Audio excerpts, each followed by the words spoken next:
పవన్ కళ్యాణ్ గారు రాజకీయ పరంగా అపర మేధావి అన్నట్టు నాకు అనిపిస్తుందండి. ఇంతవరకు నేను పవన్ కళ్యాణ్ గారి గురించి ఎన్నో వీడియోలు చేశాను కానీ ఇట్లాంటి వీడియో అనేది చేయటం అనేది ఇదే ఫస్ట్ టైం. ఎందుకంటే అతని తెలివితేటలు అనేది ఇంత గొప్పగా ఉంటాయా? ఒక్క ఛాన్స్ దొరికితే నేనేంటో నా టాలెంట్ ఏంటో చూపిస్తా అన్నట్టుగా పవన్ కళ్యాణ్ గారు ఆ ఒక్క ఛాన్స్ కోసమే 10 సంవత్సరాల పాటు వెయిట్ చేసిందండి. 10 సంవత్సరాల పాటు 2014లో అతను పోటీ చేయకుండా టీడీపీ పార్టీ, బీజేపీ పార్టీకి మద్దతు మాత్రమే ఇచ్చి, ఈ వీడియో చూస్తున్న ప్రతి ఒక్కరికి నేను ముఖ్యంగా చెప్పాల్సింది ఏంటంటే, మీరు ఒకవేళ ఈ వీడియో చూడాలనుకుంటే పూర్తిగా అయిపోయేదాకా నేను చెప్పే మాట ప్రతి ఒక్కరు కూడా గమనించి లాస్ట్ దాకా చూడండి. ఎందుకంటున్నానంటే ప్రతి ఒక్కటి కూడా ముఖ్యమైనది. ఈ వీడియోలో ప్రతి ఒక్క నేను చెప్పే మాట కూడా అమూల్యమైంది. కాబట్టి ఈ వీడియో లాస్ట్ దాకా చూడండి, చూడటానికి మాత్రం కొంచెం ప్రయత్నించండి. 2014లో టీడీపీ పార్టీకి, బీజేపీ పార్టీకి మద్దతు మాత్రమే ఇచ్చిన పవన్ కళ్యాణ్, ఆ టైంలో నేను అనుకున్నా కదా, పవన్ కళ్యాణ్ గారు అంత రాజకీయ మేధావే, వాళ్ళ బంధువులు కానీ వాళ్ళ బ్యాక్గ్రౌండ్ కూడా ఎప్పుడు రాజకీయ పరంగా ఎవరూ లేరు కదా. ఇతను కూడా ప్రజారాజ్యం పెట్టిన కొత్తలో ప్రజారాజ్యంలో ఉన్నప్పుడు, ప్రజారాజ్యం అయితే ఏ విధంగా అయితే నీరు గారిపోయిందో ఆ పార్టీ అనేది, ఈ పార్టీ కూడా అలాగే నీరు గారిపోయిద్దేమో, ఈ పార్టీ కూడా ప్రజల్లోకి పవన్ కళ్యాణ్ గారు తీసుకెళ్ళలేడేమో అనుకున్నాను. నేనే కాదు, ఆంధ్ర రాష్ట్ర ప్రజలు మొత్తం కూడా చాలా వరకు కూడా అలాగే అనుకున్నారు. ఎందుకంటున్నానంటే పవన్ కళ్యాణ్ గారికి కొద్దిగా ఆవేశం ఎక్కువ. ఎటు మాట్లాడి చెప్పాలంటే కొద్దిగా ఆవేశం ఎక్కువ. ఆవేశం ఉన్నవాళ్ళు రాజకీయంలో ఎక్కువ నాళ్ళు విమడలేరు అన్న సంగతి రాజకీయ పరంగా రాజకీయ జ్ఞానం ఉన్న వాళ్ళు ఎవరైనా చెప్పొచ్చు. ఎందుకంటే ఒకడు ఎవరైనా మనల్ని విమర్శించినప్పుడు ఆ మాట తీసుకోవాలి. రాజకీయ పార్టీలో ఉన్న నాయకులు అందరూ మెచ్చుకోరు, ప్రతిపక్షం వాళ్ళు విమర్శిస్తారు, అట్లాగే ప్రజలు కూడా విమర్శించవచ్చు, ప్రతిపక్షంలో ఉన్న కార్యకర్తలు కూడా విమర్శిస్తారు. కానీ ప్రతి ఒక్కరు తీసుకోవాలి. పవన్ కళ్యాణ్ గారు ఏం తీసుకుంటారులే, అంత ఆవేశపరంగా మాట్లాడే వ్యక్తి తీసుకోలేడేమోలే అన్నట్టుగా ప్రజల్లో ఆ భావన అనేది ఉంది.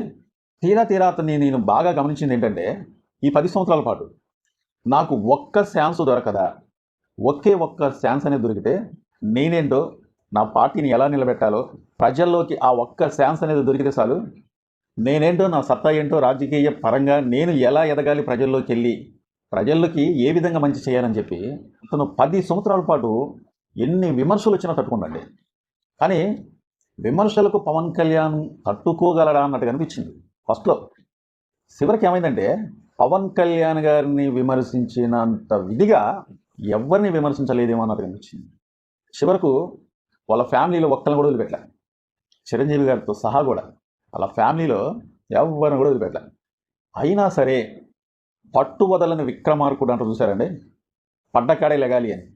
అంత పట్టుదల మీద ఉండి ఒక ఛాన్స్ కోసం చూసిండు. 2019లో ఒక్క సీటు వచ్చినా సరే ఎక్కడ ఆయన తగ్గలే.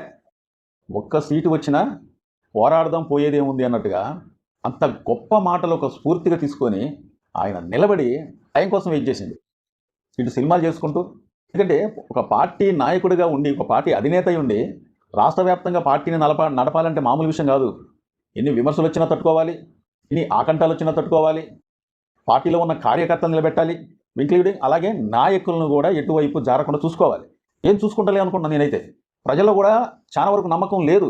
ఎందుకంటే అక్కడక్కడ నేను మా ఫ్రెండ్స్తోని, లేకపోతే నా బంధువులతోని, కొంతమంది తెలిసిన వాళ్ళతోని 2 రాష్ట్రాల గురించి ఎప్పుడన్నా మాట్లాడినప్పుడు, పవన్ కళ్యాణ్ గారి గురించి ఏమన్నా మాట్లాడుకునేటప్పుడు వాళ్ళు కూడా అనేవాళ్ళు, పవన్ కళ్యాణ్ ఏం నిలబడతారా, పాప మంచి వ్యక్తే కానీ అసలు వ్యక్తి అనేవాడు ఈ రోజుల్లో నిలబడలేడు, ప్రజలకు సేవ చేద్దామని చెప్పేసి ఎంతోమందికి ఉంటారు కానీ నిలబడకపోవచ్చేమని చెప్పి వాళ్ళు అనుకునేది, వాళ్ళు నాతో అనేది. తర్వాత నాకు కూడా అలాగే అనిపించేది. ఆ ఒక్క ఛాన్స్ కోసం చూసిండండి. చూడంగా లాస్ట్కి ఏమైందంటే పవన్ కళ్యాణ్ గారు వెయిట్ చేస్తుండు, ఆ ఛాన్స్ ఒక్క దొరికిద్దా, ఏ రోజు వస్తుందా అని. ఒకనొక టైంలో మీటింగ్లో అన్నాడు, పబ్లిక్ మీటింగ్లో పవన్ కళ్యాణ్ గారు, చతుర్ముఖం వ్యూహం అని. నాకు అర్థం కాలే, ఇది ఎక్కడ వ్యూహం, ఇతనికి ఏం వ్యూహాలు తెలుసులే అని అనుకున్నా. చివరకు ఇతను ఎత్తిన వ్యూహం ఏంటంటే, ఇతన్ని ఎన్ని మాటలన్నా పడి రాటుదేలి దెబ్బకు దెబ్బ తీయాలి అంటే అవతల వ్యక్తి అతని ఈక్నెస్ పాయింట్ కనుక్కోవాలనుకున్నట్టుంది. వైసీపీ నుంచి ఎన్ని విమర్శలు వచ్చినా కానీ తట్టుకొని ఆఖరికి చంద్రబాబు నాయుడు గారు ఒకనొక టైంలో అన్నాడు, నా వైపు లవ్ అనేది ఉంటే సరిపోదు, పవన్ కళ్యాణ్ గారి వైపు కూడా, అటువైపు నుంచి కూడా నా మీద అనేది ప్రేమ ఉండాలి అని చెప్పి ఒక మీడియా సమావేశంలో అనుకుంటా ఆ మాట అన్నాడు. అంటే నేను మేమిద్దరం కలిసి పొత్తుగా ఉందామని చెప్పి నేను అనుకుంటే సరిపోదు, అటు పవన్ కళ్యాణ్ గారి వైపు కూడా ఉంటే అప్పుడు పొత్తుకి వెళ్ళొచ్చు అని చెప్పేసి ఏదో ఒక మీడియా సమావేశంలో అన్నట్టు నాకైతే గుర్తుంది. కానీ అప్పుడు పవన్ కళ్యాణ్ గారు ఎప్పుడు కూడా బయటపడలే, చంద్రబాబు నాయుడు గారికి మద్దతు ఇస్తానని చెప్పి ఆ టైంలో ఎప్పుడు బయటపడలే. చివరికి ఏమైందంటే జగన్మోహన్ రెడ్డి గారు 11 స్థానాలకు పడిపోవటం కారణం ఏంటంటే వాళ్ళు తీసుకున్న కొన్ని తప్పిదమైన నిర్ణయాల వల్లే. అసలు జగన్మోహన్ రెడ్డి గారే కానీ చంద్రబాబు నాయుడు గారిని అరెస్ట్ అనేది చేయకపోతే అండి, చాలా వరకు ఈ రెండు పార్టీలు ఒకరిని ఒకరు మద్దతు ఇచ్చుకుందామని అనుకున్నా అంత తొందరగా దగ్గరకు వచ్చేవి కావు. ఎందుకంటే మీరు గమనించినట్లయితే విశాఖపట్నంలో పవన్ కళ్యాణ్ గారు ఏదో యాత్ర చేసేటప్పుడు ఒక హోటల్లో పవన్ కళ్యాణ్ గారిని బంధించేసినప్పుడు కొన్ని వేల మంది ఆ హోటల్ ఎదురంగా ఉండి పవన్ కళ్యాణ్ గారిని ఏమైనా ఇబ్బంది చేస్తారా అన్నట్టుగా ఆ ప్రజలు మొత్తం పవన్ కళ్యాణ్ గారికి మద్దతుగా ఉన్నప్పుడు అప్పుడు గలమెత్తిండు ఎవరు? చంద్రబాబు నాయుడు గారు. పవన్ కళ్యాణ్ గారిని ప్రజల్లోకి వెళ్తా ఉంటే మీరు ఎందుకు ఆప్ చేస్తున్నారు, ప్రతిపక్షంలో ఉన్న మేము ప్రజల్లోకి వెళ్ళాలంటే మీరు ఆప్ చేయడానికి హక్కే ఉంది, పవన్ కళ్యాణ్ గారిని ఎందుకు బంధించినట్టుగా అని అప్పుడు పవన్ కళ్యాణ్ గారి గురించి చాలా గొప్పగా చెప్పిందనమాట. ఇది ఎవరు చేసిన తప్పు? జగన్మోహన్ రెడ్డి గారు చేసిన తప్పు. సో ఇక్కడ ఏమైందంటే పవన్ కళ్యాణ్ గారికి దగ్గర అవుదామని చెప్పి చంద్రబాబు నాయుడు గారు అప్పుడు ఎప్పటి నుంచో ప్రయత్నిస్తున్నారు. ఫలితం అనేది ఇతనికి కొంతవరకు దగ్గరగా, అంటే పవన్ కళ్యాణ్ గారి గురించి కొద్దిగా సానుభూతిగా మాట్లాడి దగ్గర అవడానికి ప్రయత్నించింది చంద్రబాబు నాయుడు గారు. ఎందుకంటే కొన్నాళ్ళు పోతే ఇక ఎలక్షన్లు వస్తాయి కాబట్టి ఇప్పుడే మేలుకోపోతే మరి ఎట్లా అన్నట్టుగా చంద్రబాబు నాయుడు గారికి అప్పుడు అవకాశం దొరికింది. పవన్ కళ్యాణ్ గారి దగ్గరికి వెళ్ళారు, పరామర్శించారు. అదే టైంలో పవన్ కళ్యాణ్ గారు ఇటు చంద్రబాబు నాయుడు గారు అక్కడే ఉండి జగన్మోహన్ రెడ్డి గారిని విమర్శించారు అతను చేసిన పొరపాట్లు. సో ఇది ఎలా ఉంటే కొన్నాళ్ళు పోయిన తర్వాత వీళ్ళ స్నేహం అనేది కొద్ది కొద్దిగా దగ్గరకు వస్తుంది. ఎందుకంటే ఇటు ఎలక్షన్లో టైం అవుతుంది, ఇటు మరి ఎవరికి వాళ్ళ ఏమైనా తిరిగే ఉంటే ఇంతకుముందు 2019లో ఏ విధంగా అయితే అయిద్దో అలాగా అవ్వచ్చు అని చెప్పి ఒక భయం. ఈ లోపు ఏమైంది, జగన్మోహన్ రెడ్డి గారు చేసిన పెద్ద తప్పు ఏంటంటే చంద్రబాబు నాయుడు గారిని అరెస్ట్ చేయడం.